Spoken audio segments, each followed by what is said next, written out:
Now, the left and the media, well, I repeat myself, they've gone completely crazy. How crazy have they gotten? Well, take a look at how they're promoting AOC, the biggest idiot in D.C. New interview with New York Magazine. Congresswoman Alexandria Ocasio-Cortez reflects on her first year in office and lays out her particular philosophy of change. The fact that she's viewed poorly by her corporatist colleagues should be a badge of honor.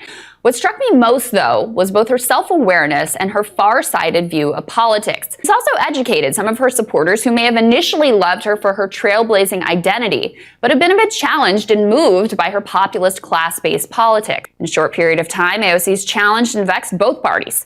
Not only has she fought with Democratic Party leadership and pressured wavering Democrats to embrace the bold vision of her Green New Deal, those on the right who believe that yelling, "You're a socialist," should cause Democrats to instantly melt into a pool of shame and self-loathing have absolutely no idea what to do with her.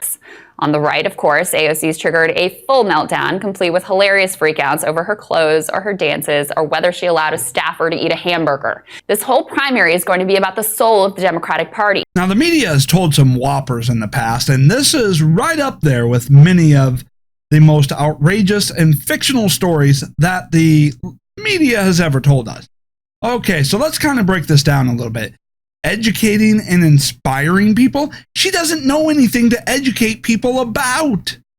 I mean, think about it. She just goes out there and just, I don't know what goes through her head as she says some of the dumbest things that display how ignorant she is on a daily basis. But get this. The biggest whopper in that was the idea that she triggers a meltdown on the right.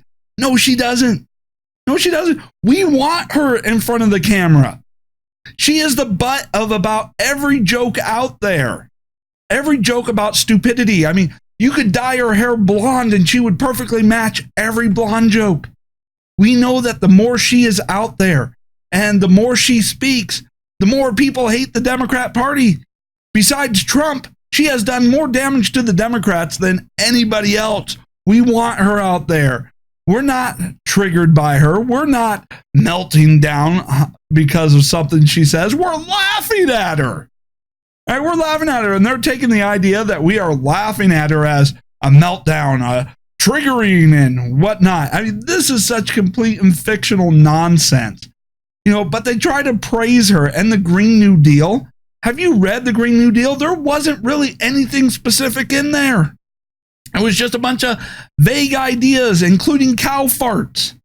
Right? Cow farts, which I guess shouldn't be surprising because in California, they actually went off to try and pass regulation. I think they actually did, to try and regulate cow farts. Think about that for a moment and how ridiculous that is. But you know, let's go ahead and take an example of what the oh so inspiring AOC has to say. Her self-awareness. Now that's a big laugh, self-awareness.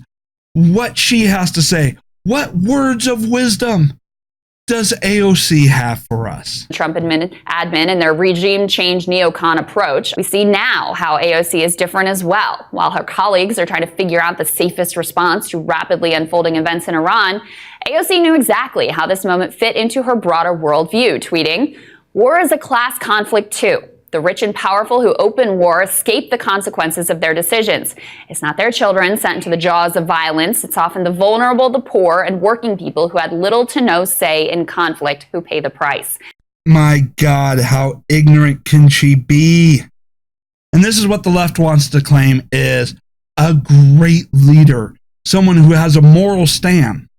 Now look, there is a half-truth in there about, you know, warmongering people of the affluent who want to go off and start wars in order to conquer other nations and expand their empire. You know, that the rich and the influent in those situations don't bear any of the consequences because their kids aren't going to be part of the active war zones. But here's where, you know, AOC proves how ignorant and unaware she is. Because there are times when, yes, you do need to go to war in order to defend yourself, right? Because, yes, while if you're the aggressor, what she may say has some truth to it. When you're the one being attacked, you do need to defend yourself. Otherwise, you're going to find yourself overthrown, murdered, slaughtered, and if you're lucky enough to survive, left in a very oppressive regime in which you have no rights, freedoms, and basically a slave. Now, she says this because we went ahead and defended our embassy. She goes off and she makes that tweet because she doesn't like the fact that we killed a terrorist who was trying to kill our diplomats, right? That she is upset that we would take out someone, who chants death to America while killing American citizens. And so her timing is completely off on this, and she's on the wrong side of the issue, showing that she has absolutely zero self-awareness. But, this is the left. The idea that they're going to have any kind of self-awareness, we've given up hope on that a long time ago. It is what it is. The left, they are sick and depraved. And they always try to turn things around in order to try and make us seem like the bad guys. And this is who the left wants to uphold. This is who the left praises. This is who the left thinks is melting down the right.